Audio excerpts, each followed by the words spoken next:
Bonjour, c'est une édition entièrement consacrée à la disparition du prince régnier de Monaco que nous allons vous présenter. Il s'est éteint ce matin à 6h35 précisément au centre cardiovasculaire de la Principauté où il avait été admis il y a 14 jours maintenant. Nous retrouvons tout de suite sur place Henri Migou. Henri, bonjour, vous êtes donc en direct de Monaco. Les Monégasques s'attendaient malheureusement à cette annonce. Oui, bonjour, effectivement, on le sentait. Hier soir, on a assisté à la messe qui a eu lieu à la cathédrale de Monaco et qui était célébrée par l'archevêque, Monseigneur Barcy. Alors c'était une messe de prière pour le pape, mais on sentait quand même qu'en arrière-plan de tout ça, il y avait l'état de santé du prince régnier. L'archevêque d'ailleurs nous l'avait dit et les fidèles qui sortaient de l'église nous l'avaient déclaré également. Alors, dire que les Monégasques étaient préparés, c'est vrai, c'est réel. En revanche, dire qu'ils étaient préparés à l'annonce, un petit peu moins, je dirais, parce que ce matin, ce qu'on ressent dans les rues, ce qu'on a ressenti dans les rues de Monaco depuis ce matin, c'est un véritable état de choc. C'est-à-dire que les Monégasques réalisent petit à petit que le prince régnier III est mort, est décédé, qu'ils ne le verront plus vivant. Et c'est un très grand choc, tant ici il était populaire, aimé et surtout présent et disponible auprès de la population monégasque. Alors Henri Migou, pendant toute cette édition, nous allons, avec vos invités que vous recevrez sur place, retracer la vie et l'œuvre du prince régnier, parler aussi de son successeur, bien évidemment son fils. Mais suivons tout de suite le reportage réalisé ce matin à Monaco par Anne-Laure Herbet et Laurence Collet, sur les réactions bien sûr. Le soleil qui brille sur Monaco aujourd'hui n'atténuera pas la tristesse qui s'est emparée des Monégasques à leur réveil ce matin. Le décès du prince régnier III est dans toutes les discussions. Nous, peuple monégasque et même habitants de Monaco privilégiés, nous sommes bouleversés parce que c'est une génération, maman a connu encore plus que moi. Mais nous avons connu le mariage du prince, les coups de canon pour les naissances des enfants et ensuite l'évolution des enfants et nous sommes vraiment tous très très peinés. On a beaucoup de peine, on est vraiment très très peinés de ce qui arrive. Vous êtes attaché au prince régnier ? Beaucoup, beaucoup, parce que c'était vraiment un homme vraiment très très très très très bien. Il était vraiment près des gens, à l'écoute, il était vraiment très bien. Symbole de ce jour de deuil, le drapeau qui surplombe le rocher en berne, comme tous ceux de la principauté. Pour l'instant, la vie continue, les regards se portent vers le palais. Chacun attend les dispositions qu'il devra prendre pour honorer la mémoire du souverain. Le prince est mort ce matin. Comment ça va se passer pour vous, commerçants? Vous allez fermer la boutique? Je pense que oui, on va fermer. On attend le communiqué. Et dès qu'on a le communiqué officiel, je pense qu'on va fermer, oui. En attendant, la principauté revêt peu à peu son habit de deuil. Une annonce officielle des autorités monégasques devrait être prononcée dans les heures à venir. Alors toujours sur place, Henri Migou. Henri, est-ce qu'on connaît quelques heures après l'annonce de la mort du prince, la date et le déroulement de ses obsèques? Alors oui, effectivement, on vient de l'apprendre, hein, c'est très récent.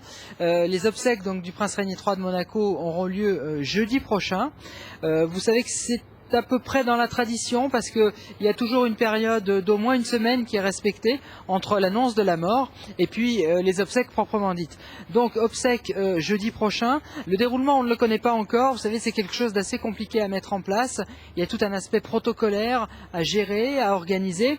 Ce que je peux vous dire également c'est que lors de la mort de la princesse Grace, il y avait eu un deuil qui avait duré 6 mois. Alors bien sûr tout ne s'était pas arrêté pendant 6 mois, mais pendant 6 mois il y avait eu des symboles rappelant la mort de la princesse Grace. Et là, on ne sait pas encore si ce sera pareil pour le prince régnier, mais tout cela devrait être précisé dans les heures à venir. Donc ce qui est sûr en tout cas, c'est obsèques jeudi. Merci Henri. Le prince était tout à la fois un chef d'État, respecté bien sûr des citoyens, un des derniers monarques actifs, et également un père à la tête d'une des familles les plus célèbres de la planète. Revivons tout de suite les grandes étapes de ce demi-siècle de règne avec Patrick Pinto. Le 19 avril 1956, Régnier III épouse une légende. Grace Patricia Kelly, vedette d'Hollywood, actrice préférée d'Alfred Hitchcock, devient princesse de Monaco. À l'époque, on parle de mariage du siècle. La cérémonie est télédiffusée dans 30 pays. Cette union digne d'un conte de fées fait entrer Monaco dans une ère nouvelle. Lorsque Régnier monte sur le trône, le 9 mai 1949, la principauté sort de la guerre exsangue. Le prestige de la belle époque s'est envolé, les têtes couronnées et fortunées ont délaissé le Monaco dont vient d'hériter le jeune prince.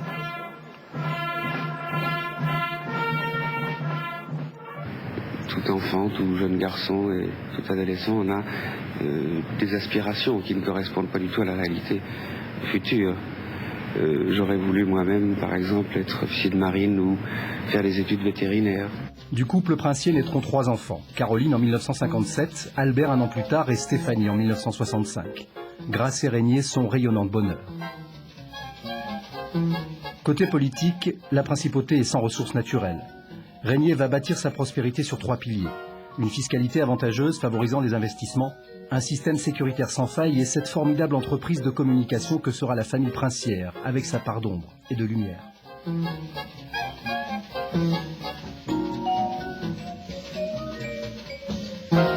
En 1962, Régnier et le général de Gaulle se fâchent. La principauté, sans impôt ni taxes sur les produits financiers, abrite bon nombre de sièges fictifs d'entreprises françaises. Le général président oblige le prince à renégocier le traité de 1918 sur les accords franco-monégasques. Régnier sort vainqueur de ce bras de fer en obtenant la reversion par la France de la TVA encaissée sur le territoire de la principauté. Régnier III sera aussi le prince bâtisseur. Il modernise les infrastructures, érige des complexes sportifs et culturels, développe le monde des jeux, attire des industries à forte valeur ajoutée et gagne le 5e de son territoire sur la mer avec le quartier de Fontvieille. Septembre 1982. Le sourire de la princesse Grace s'éteint à jamais. À 52 ans, la compagne, la complice, périt dans un tragique accident de la route. Régnier est brisé et se retire dans les tréfonds de la solitude. Mais en principauté, les festivités continuent. Grand Prix de Formule 1, bal de la Croix-Rouge, festival du cirque. En 97, Régnier préside aux destinées du 700e anniversaire de Monaco. Attachés viscéralement à notre rocher, nous ressentons tous intensément cet amour du pays à qui nous devons tant et qu'il nous faut servir. Juin 2000, le rocher est épinglé par un rapport d'enquête parlementaire.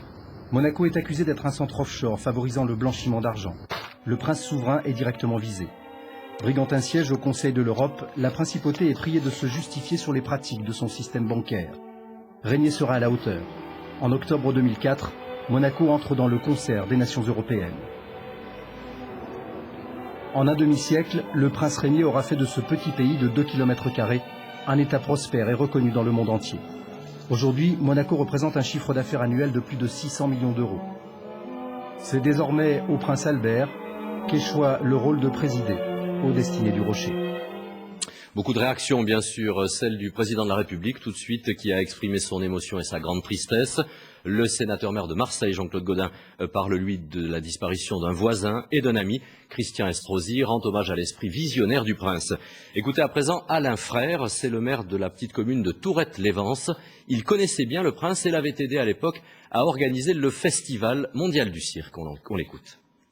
Le prince Régnier avait une passion, et sa passion c'était le cirque. Bien sûr, sa première passion c'était sa principauté, dont il a fait un bijou. Mais le cirque c'était sa vraie passion profonde. Depuis son enfance, et vous savez que ce prince, charmant pour le cirque, a imaginé la plus grande manifestation qui existe pour faire valoir le cirque, pour promouvoir le cirque, c'est le festival du cirque de Monaco. Et ce qui est extraordinaire, c'est que cette passion pour le cirque, il a vécu jusqu'au bout. Même lorsqu'il était souffrant, il fallait qu'il soit informé. L'année dernière, vous savez qu'il n'a pas pu assister au festival. Bien, il le vivait à travers les vidéocassettes. On tournait les vidéocassettes et il voyait le spectacle. Et il voulait absolument s'informer. Une dernière réaction, celle du président de la région, Michel Vauzel. Il est à Bruxelles aujourd'hui. Écoutez-le au micro de nos confrères de France 3. C'est une réaction de grande tristesse. D'abord parce que le prince était un homme d'État. Il était d'ailleurs du reste de ce point de vue très apprécié par François Mitterrand. Lorsque j'étais porte-parole du président, j'étais allé en visite d'État à Monaco, j'avais été très impressionné par le fait qu'il y avait entre ces deux hommes beaucoup d'estime. Parce que le prince aimait que l'on respecte son État, même si les proportions de l'État sont petites, ce n'est pas ça qui enlève de l'importance à un État qu'il veillait à faire respecter et à voir engagé dans la vie internationale. Donc c'est un homme d'État, soucieux du passé et de l'histoire très riche de Monaco, qui apporte à notre région Provence-Alpes-Côte d'Azur beaucoup. Beaucoup de gens viennent chez nous en Provence-Alpes-Côte d'Azur et naturellement la principauté est un élément important. Voilà, nous retournons tout de suite à Monaco maintenant avec Henri Migou. Henri Migou, à vos côtés, l'historien Claude Passet. Oui, alors Claude Passet, bonjour. Vous êtes donc historien, vous êtes spécialiste de la principauté de Monaco. D'abord une première réaction, parce que vous êtes monégasque, hein? Oui, bien sûr. Alors qu'est-ce que vous ressentez là ce matin? Écoutez, comme tous les monégasques, nous nous sommes réveillés ce matin sous le choc de l'annonce du décès de notre souverain. Évidemment, tous les enfants du pays, les résidents non monégasques, s'associent évidemment à la douleur des monégasques. Nous avons perdu un père ce matin. Ouais. Alors ça, c'est un peu la réaction du monégasque. On va voir l'historien maintenant. Quand on parle de prince bâtisseur, est-ce que c'est un cliché ou est-ce que c'est une réalité? C'est une réalité, puisque moi je suis né après la guerre, donc il y a bientôt 60 ans, et donc j'ai vu la transformation de Monaco. Donc un petit rocher avec une petite ville sans grande importance, qui est devenu un pôle international, une place financière bien sûr, mais aussi un grand territoire, puisque nous avons gagné 25% du territoire national sur la mer, ce qui a été une grande prouesse technique. Alors au niveau institutionnel maintenant, on sait que le prince régnier avait plusieurs fois un petit peu toiletté entre guillemets la Constitution. Alors dans quel but et pourquoi? Écoutez, la seule question de l'historien contemporain, c'est toujours très difficile à répondre sur l'histoire contemporaine, puisque nous n'avons pas de documents, nous avons simplement le résultat, c'est-à-dire la Constitution telle qu'elle a été remaniée récemment, et donc c'est un petit toilettage, mais tout à fait nécessaire, rendu nécessaire par l'adhésion au Conseil de l'Europe. Alors on dit également beaucoup que le prince régnier avait utilisé beaucoup de son énergie dans les dernières années de sa vie pour préparer le règne de son fils, le prince Albert. Alors ça consiste en quoi? Il l'associait aux décisions? Comment ça se passe? Et le prince régnier a toujours été un battant, il faut déjà le dire, ça a toujours été un battant. Il a montré pendant ses 55 ans de règne. Évidemment, c'était quelqu'un de prévoyant aussi. Et depuis une dizaine d'années, nous voyons le prince Albert, donc le prince héréditaire à ce moment-là, qui a été préparé par son père aux destinées de l'État, puisqu'étant héréditaire, donc il succède de plein droit à son père. Et nous avons tous en mémoire son discours à l'ONU. Nous avons en mémoire son discours lors de l'entrée officielle au Conseil de l'Europe en octobre dernier. Donc je pense qu'il a été bien formé. C'est donc maintenant le prince Albert, vous venez de le dire, qui va régner, qui est appelé à régner, un homme de 47 ans qui fait souvent la une des gazettes. L'homme se prépare depuis longtemps maintenant à ses fonctions de souverain. Son père lui avait peu à peu délégué ses fonctions. Alors qui est derrière ce portrait officiel? Élément de réponse avec Patrick Pinto. Albert de Monaco, c'est avant tout un homme discret, menant la vie de monsieur tout le monde, n'hésitant pas à prendre un verre ou à dîner en toute simplicité à la terrasse d'un restaurant. Dans l'ombre de son père, il se prépare depuis plus de 20 ans à revêtir son habit d'homme d'État. Albert Alexandre Louis-Pierre, prince héréditaire de Monaco, marquis des Baux, voit le jour en 1958. Grace et Régnier viennent d'offrir un dauphin à la principauté. Le jeune prétendant au trône mène une enfance à la fois dorée et simple. C'est un garçon comme les autres, s'amusant avec les petits amis de son âge. Mais l'adolescence lui rappelle ses obligations, son rang et sa destinée princière. Après un baccalauréat obtenu avec mention en 1976, Albert suit des cours de sciences politiques, d'économie et de psychologie à l'université d'Amherst aux États-Unis. Il effectue son service militaire dans la marine française, puis il suit des stages de gestion à Paris. Dès le début des années 80, Albert assiste son père dans les tâches gouvernementales. Mais la véritable passion du jeune prince, c'est le sport. Champion d'athlétisme, d'escrime et de natation, il est aussi ceinture noire de judo. Il se passionne pour le bobsleigh, dont il crée une équipe, sélectionnée aux Jeux Olympiques de Calgary en 88 et d'Albertville en 92. Il aurait sans doute rêvé de devenir manager sportif, mais sa destinée est toute tracée. Cérémonies officielles, représentations, Albert est de plus en plus présent sur la scène politique. L'homme se dévoile. En 99, il prend position contre les grandes familles monégasques, dont il dénonce la mainmise politique et financière sur la principauté. Son premier grand acte politique, c'est l'adhésion de Monaco au Conseil de l'Europe, une adhésion qu'il ratifie en octobre 2004. À 47 ans, le prince discret, célibataire le plus convoité au monde, s'apprête donc à passer des coulisses au devant de la scène. Alors Henri Migou, quels seront les gros dossiers du nouveau prince de Monaco, le prince Albert? Oui, alors effectivement, c'est la question qu'on peut se poser. C'est une succession qui n'est pas facile à prendre, mais on va poser la question à Claude Passet. Claude Passet, les grands défis du prince Albert là maintenant, quels sont-ils? Écoutez, la voie a été tracée par les 55 ans de règne. Le prince Albert II de Monaco, puisque tel est son nom maintenant, donc un grand défi, c'est la modélisation, la globalisation et la place que Monaco doit tenir sur la scène internationale. Sa préparation politique et technique, bien sûr, a été assurée et c'est un grand défi à relever, mais le prince Albert II ne pourra le faire qu'avec l'appui des Monégasques et de la population de Monaco. Voilà, donc Yves, effectivement un grand défi. Prendre la succession de Régnier III ne va pas être très facile, mais comme on le disait tout à l'heure, le prince Albert a quand même été pas mal préparé pour ça. Alors retournons maintenant sur le règne du prince Régnier. Il a totalement métamorphosé Monte-Carlo lorsqu'il prend le pouvoir. La principauté n'était qu'une petite ville surmontée de son château, et en quelques années, Monte-Carlo devient Monaco, sous les yeux d'une population à la fois fascinée et parfois critique. Caroline Le Junter. L'extension du port Hercule, la construction du Grimaldi Forum sur 70 000 mètres carrés, ce sont les derniers grands travaux ordonnés par le prince Régnier. Un souverain surnommé prince bâtisseur qui, en plus d'un demi-siècle, a redessiné le visage de son rocher, terre de 2 km² enclavée entre mer et montagne. Homme politique de poigne, il engage en 1962 un bras de fer avec le général de Gaulle et la France. 13 mois de négociations pour aboutir à la modification du statut fiscal de la principauté, moins avantageux pour les Français résidant à Monaco. Le prince Régnier a une ambition, tirer son rocher vers le haut et changer sa réputation trop souvent associée au jeu. L'évolution de la principauté est quelque chose de visible. À un moment donné, le jeu était un vice, c'était mal perçu. Et bien que ce n'est pas tout à fait ça maintenant. Dès 1958, c'est le début des grands travaux. Objectif, enfouir toutes les lignes de chemin de fer de la principauté. Suivra plus tard la construction du tunnel au cœur de Monaco, celle des thermes de Monte-Carlo pour remplacer l'ancien site. Mais la plus vaste réalisation date de 1965 avec le coup d'envoi du chantier Fontvieille, 220 000 mètres carrés conquis sur la Méditerranée, un nouveau quartier qui devient le centre de gravité économique du pays. En 1950, l'industrie monégasque occupait 20 000 mètres carrés. Et actuellement, il y a 200 000 mètres carrés. Parce que le prince Régnier, lorsqu'il a eu à créer Fontvieille, a voulu réserver des emplacements pour l'industrie monégasque. Et l'industrie monégasque a pris une histoire à partir de ce moment-là.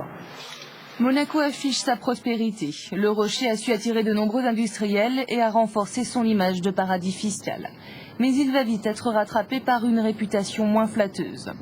En juin 2000, un rapport français de la commission d'enquête sur le blanchiment d'argent épingle la principauté et l'accuse d'être un centre offshore favorable au blanchiment. Les banques monégasques sont montrées du doigt, jugées peu regardantes sur l'origine des fonds de leurs clients.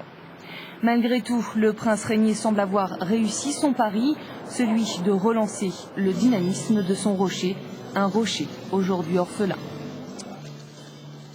Henri, on vient de l'entendre, le prince a été le prince bâtisseur, mais quel est l'héritage moral qu'il va laisser à la principauté ? Alors pour répondre à cette question, c'est assez simple, cette question de l'héritage moral, puisque le prince Régnier a laissé une sorte de testament moral. Alors Claude Passet, qu'est-ce que c'est que ce testament ? Écoutez, ce matin je relisais son dernier message aux Monégasques, il y a 2-3 ans de ça, dans lequel il demandait aux Monégasques, soyez unis, restez unis, soyez forts, soyez courageux, travaillez. S'adressant aux jeunes, il leur a demandé de faire des études supérieures, mettez toute votre énergie au service de l'État, au service du pays, bien sûr. Et nous, Monégasques, bien sûr, nous sommes tant redevables qu'il est tout à fait normal que nous mettions toute notre énergie, toute notre vitalité, et même bien au-delà, au service du pays, puisque si nous voulons relever les défis qui nous attendent pour ce 21e siècle, avec son Altesse Sérénissime Albert II, évidemment, c'est le seul moyen. Merci beaucoup Claude Passet. Voilà, je vous rappelle l'information qu'on a eue donc ce matin. Les obsèques du prince Régnier auront lieu jeudi. Voilà Yves. Merci beaucoup Henri, c'est donc la fin de cette édition consacrée à la disparition tôt ce matin à 6h34 du prince Albert de Monaco. France 3 Méditerranée présente du prince Régnier de Monaco. France 3 Méditerranée présente ce soir une édition spéciale à partir de 18h40 sur Provence-Alpes et sur la Côte d'Azur. À 18h50, bien sûr, vos éditions locales. Et à 19h, les 2 éditions régionales qui seront, bien sûr, très largement consacrées à cette édition. Avec toutes les personnes qui m'ont aidé à préparer et à présenter cette édition, je vous remercie beaucoup de votre fidélité. N'oubliez pas donc le décrochage spécial à 18h40 ce soir. Et